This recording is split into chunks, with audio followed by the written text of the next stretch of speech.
5 filem Marvel yang mengecewakan.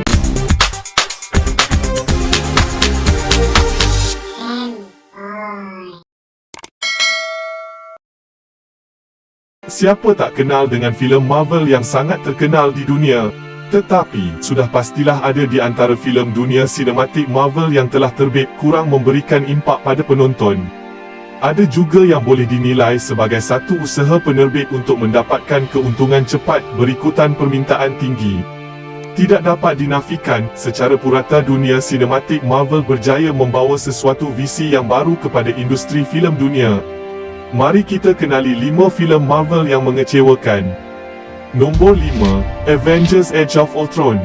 Filem ini sebenarnya sebuah filem yang sangat penting kerana memperkenalkan kepada kita 3 watak penting iaitu Ultron yang akhirnya akan membawa kepada kemunculan watak mesin cybernetic Vision yang mampu memanipulasi batu minda Infinity.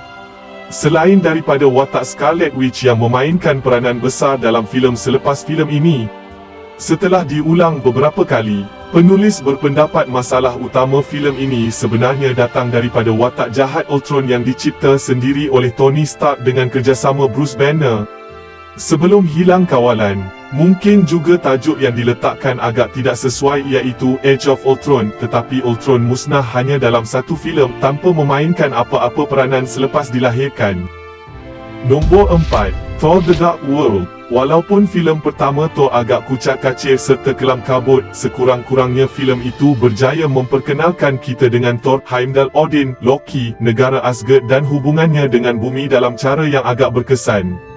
Thor The Dark World seakan sebuah filem yang tidak ada hala tuju dan tidak banyak meninggalkan apa-apa kesan pada penonton. Satu-satunya pendedahan yang sekurang-kurangnya membuatkan penonton teruja adalah pendedahan berkenaan asal-usul watak Loki yang sebenarnya bukan seperti dijangkakan. Walau bagaimanapun, filem ini harus dikreditkan sebagai filem yang mengubah persepsi orang ramai terhadap watak jahat Loki, yang seterusnya mengubah watak Loki menjadi lebih besar dalam siri filem-filem berikutnya.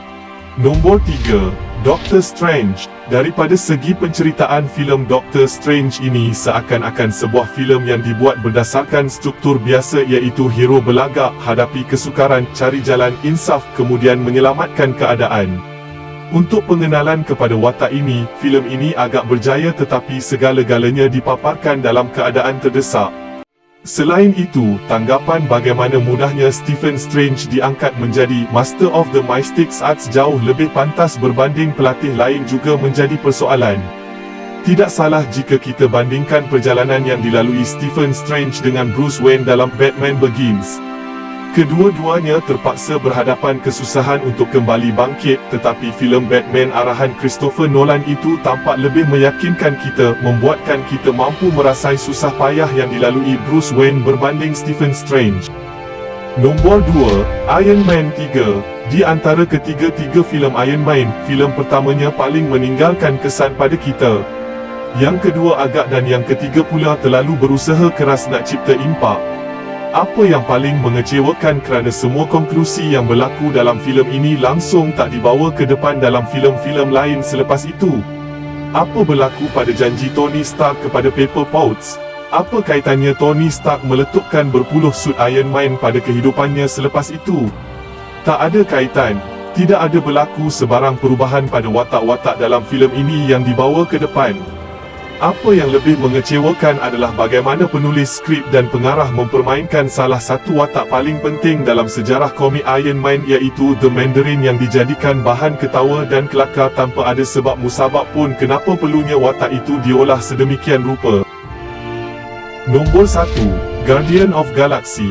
Guardians of the Galaxy yang pertama berjaya membawakan kisah yang menjadi pengenalan kepada watak sekumpulan adiwira beroperasi di ruang angkasa. Komedinya nyata menjadi walaupun ada bahagian seperti pertarungan tarian yang agak tak masuk akal. Mengambil formula serupa untuk Vol 2, pengarah filem ini tidak mahu lari banyak mengekalkan konsep serupa menyelongkar kisah dan latar belakang watak utama dalam siri ini. Namun demikian, formula yang ada dikembangkan lagi sehingga berada di luar kawalan dan menyebabkan banyak adegan dalam filem ini rasa seakan dibuat-buat sehingga ada kalanya sampai ke tahap menjengkelkan. Mungkin kerana filem ini agak ketandusan atau ketiadaan sumber penceritaan yang lebih mendalam dan menarik. Kemunculan ego tidak akan mengubah apa-apa, mengakibatkan filem ini sudah tidak relevan sejak mula lagi.